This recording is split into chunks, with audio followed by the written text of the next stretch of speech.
Qual o valor ideal do PSA após a cirurgia do tratamento de câncer de próstata? Me chamo Paulo Maron, sou médico urologista e nesse vídeo eu vou explicar para vocês a importância do PSA no acompanhamento dos pacientes submetidos à prostatectomia radical.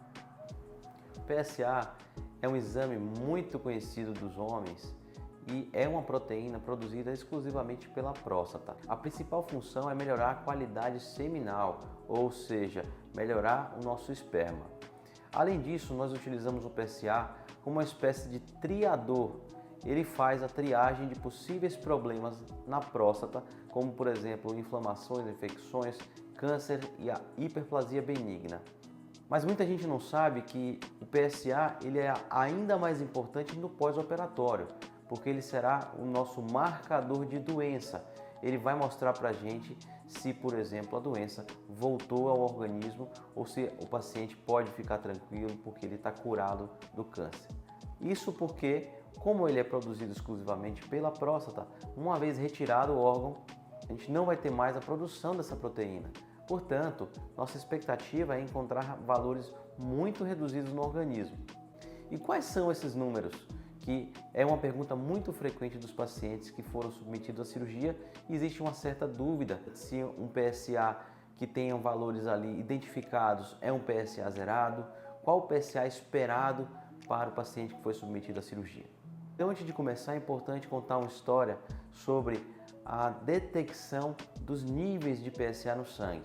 No passado recente, toda vez que nós dosávamos o PSA, existia uma faixa mínima de identificação, sendo que a partir daquele valor, todo o exame vinha como escrito indetectável, ou seja, um PSA que era de 0, alguma coisa, sempre vinha escrito como indetectável e a gente não sabia exatamente aquele valor.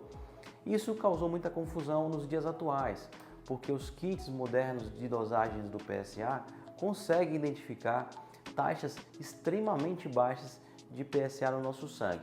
Então, por exemplo, não é incomum nós identificarmos PSAs pós-operatórios entre 0,0003, por exemplo, e outros 0,005. Então, hoje existe uma gama de kits laboratoriais que conseguem detectar de forma mais sensível os valores no organismo. Mas o que importa no final? Importa você saber o maior valor tolerado para a gente considerar que a doença está curada. Então, toda vez que nós realizamos a cirurgia, nossa expectativa é que mais ou menos 30 a 45 dias, esse valor do PSA se reduza a zero. E quais são as taxas de zero toleradas? Todo PSA pós-operatório deve alcançar o valor menor do que 0,10. Qualquer valor abaixo de 0,10 é considerado um valor de zero, ou PSA zerado, ou PSA da maneira que a gente gostaria.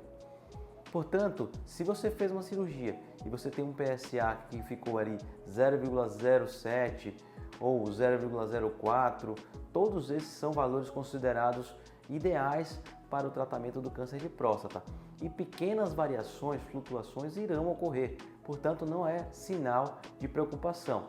É claro que você deve continuar acompanhando com o urologista, porque alguns aspectos precisam ser avaliados para definir se você precisa de um tratamento complementar caso esse PSA comece a subir ou se dá para você acompanhar tranquilo, sem maiores preocupações. Mas, doutor Paulo, eu já li, já ouvi que o PSA ideal é que fique até 0,20. Sim, na realidade o 0,20 ele é considerado um número mínimo para a gente considerar que a doença voltou ao organismo. Então, todo PSA abaixo de 0,20 é considerado a doença controlada. Mas o PSA que foi acima de 0,10, ele é um PSA que exige um pouco mais atenção, porque a depender da dinâmica desse PSA, ele pode já estar sinalizando uma recidiva ou um retorno de doença ao organismo. E a gente já precisa agir naquele momento. E além disso, tem pacientes com características de doenças mais agressivas que a gente não deve respeitar tanto o valor de 0,20 e sim o valor de 0,10 como um número importante. Portanto, ter esses resultados é extremamente valioso para a gente saber os próximos passos no seu caso. E antes de qualquer coisa, antes de ficar ansioso, procure seu médico e orientações que ele com certeza fará o melhor para você.